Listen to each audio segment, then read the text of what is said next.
This one is step 2 to avoiding a temper tantrum. But first, I had somebody ask me about the first one, the using a firm voice, assertive voice. For another example, I thought it was a good idea. I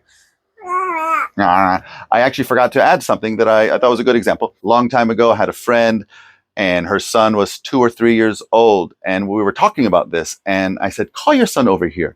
And she was like, "Mark, come here."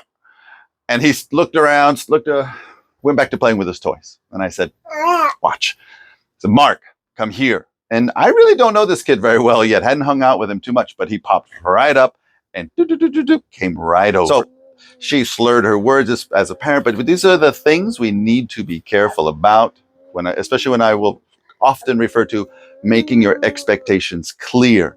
Often it's, again, your voice. You're saying what you want, not only the words you choose, but how you say them. So back to step 2, how to avoid temper tantrums is make things on your terms, on your conditions.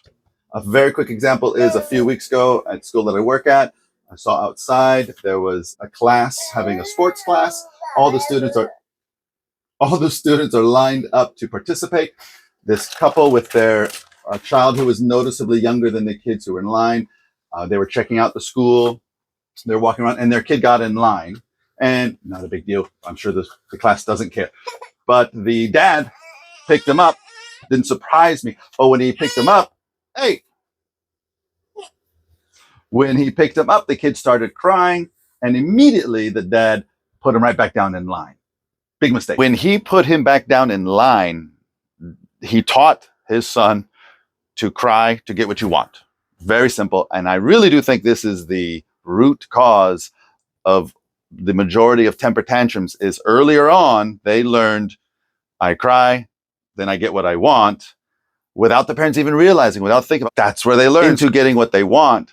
Then sure, then you try to make a stand on it. No, you're not going to get it. Then, well, what have I learned? If I cry, I get what I want. So no, I'm going to really cry. I'm going to kick and scream on the floor, and I'm willing to bet you're going to give in because that's what I have learned.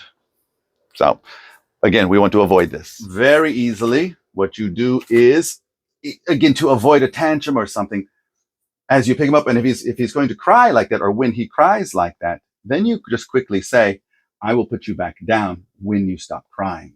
If you're going to give in anyways. So then it turns into, it's on your terms, and he learns to follow what you say. So it's almost a little bit of a trick there that, I'm doing what dad says. He will put me down when I stop crying. But then also really important here, I cannot emphasize how important this part is. That child learns to self-regulate. They are the ones, they're the ones forcing the crying to stop. I really hope you can get how important this is. I keep seeing constantly online people talking about how kids and emotions and their big feelings, and the brain is this and has not developed this and they can't regulate. BS. They totally can. They just need help, guidance, how to do it. And this is what I say. Don't touch it.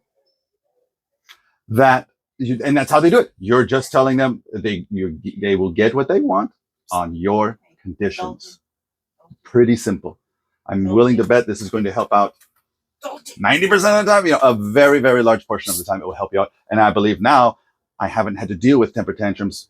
And this is one of those reasons is I make things on my conditions.